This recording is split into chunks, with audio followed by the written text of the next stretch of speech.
All right, the Improvisation Center is back again with the Scion again. And like the last Scion video, it involved CV axle, except the last time was the left. Now it's the right. And for anybody that's worked on these or any front wheel drive car, you'll know there's a bit of a difference on the right and left. One side's longer than the other. Well, this side is obviously longer than the other. I mean, you see the shaft from the wheel hub going all the way through to an intermediate point right there, a mount that holds the middle of this super long axle, and further back all the way to the transmission right there. Now, that's the only difference. Removal process is pretty much the same thing. Taking a bunch of crap loose, putting the CV axle remover tool on there, and hammer pulling the thing out and doing everything in reverse. And just like last time, those things that have to come off are the big ass bolts for the strut. You gotta take the spindle assembly loose, which of course involves the big ass nut right there for the axle, and the ball joint right there, and the tie rod in. Hopefully this time we don't have to do anything with struts, probably not, but all the stuff has to come loose in order to clear the CV axle. And of course our tools are the same as before, the impact driver and slide hammer and the forks for knocking ball joints and tie rod ends loose, sledgehammer, sockets, CV puller, miscellaneous wrenches and shit, just in case, because you never know that a certain spot you might need a socket, you actually need a wrench. But I'm gonna go ahead and start pulling some of this shit loose right here, and hopefully this time this thing will come out pretty quick.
Gotta love this impact wrench.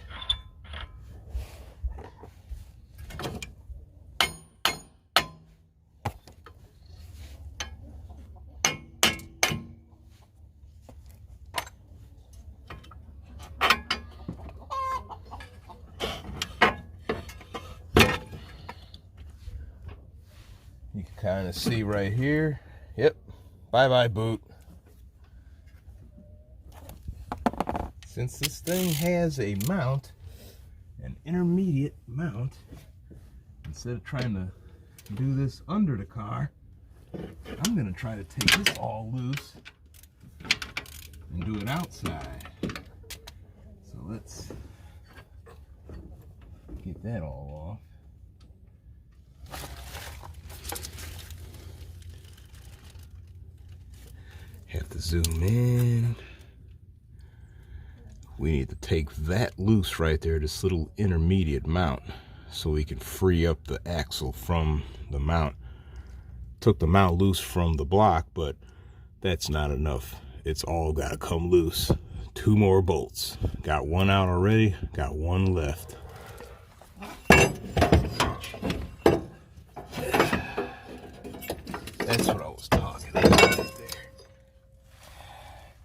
this bullshit right here.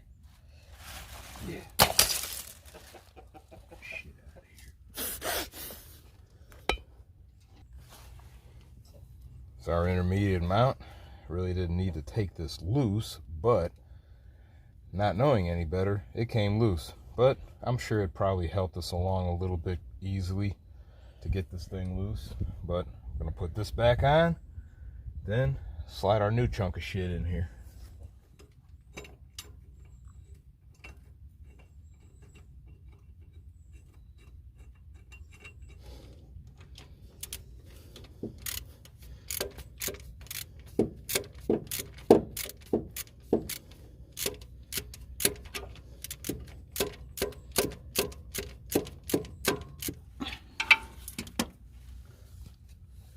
All right, we got our, try to keep in there we go.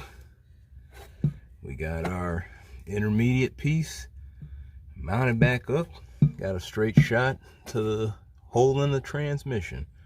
Next, we're gonna put the axle back up.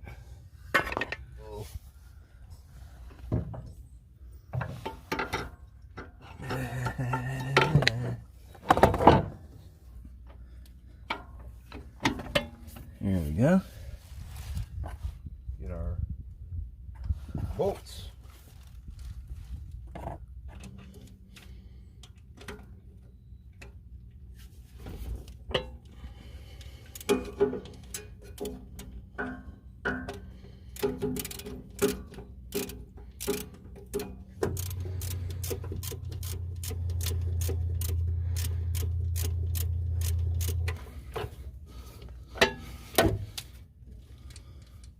Still got some more. Alright. Oh god. Fucking sucks. Chicken shit everywhere.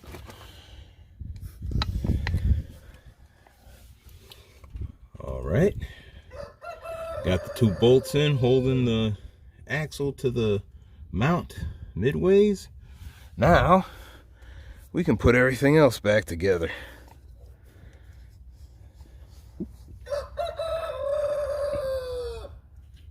Get our big ass nut off.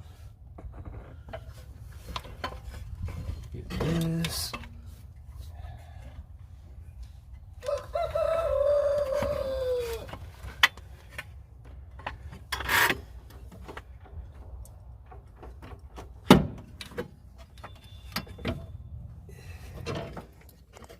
Down here, you bastard.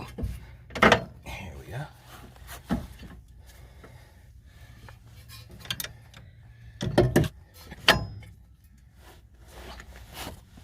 I'll get the big ass bolt first.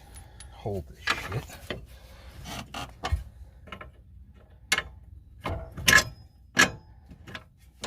Big ass bolt one. Two big ass bolts on. Go ahead and get this on, get it out of the way. Since this is the first socket I got in there, get that done right now.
Tie rods in.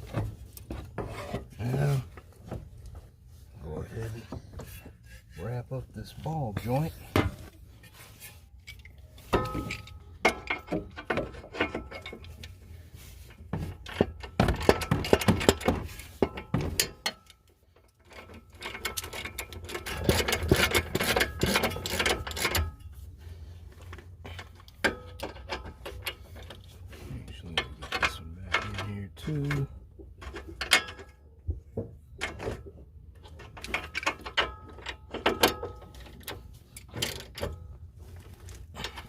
Alright, all joints on.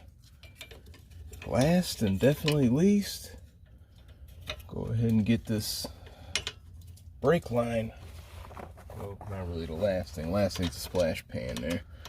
But still need to get it all put back up.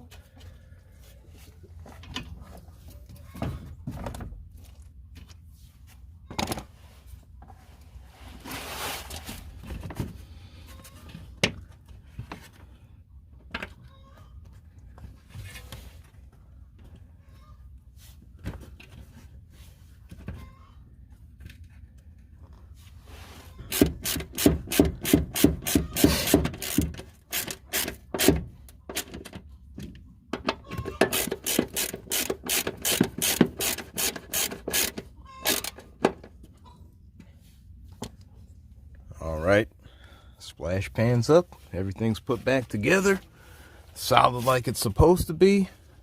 As far as a recap, seen all the crap that had to come off in order to get the thing off.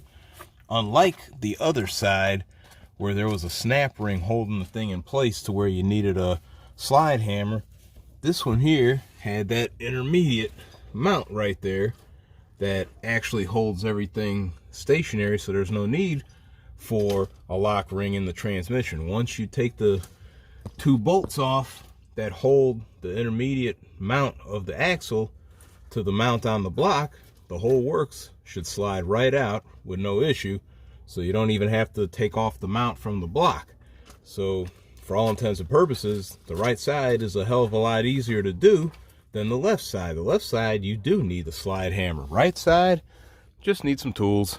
You'd be able to get it off pretty quick and easy compared, again, to the left side. But this shit is done. Put the tire back on and call this a completed job. So, till the next time, you know what to do.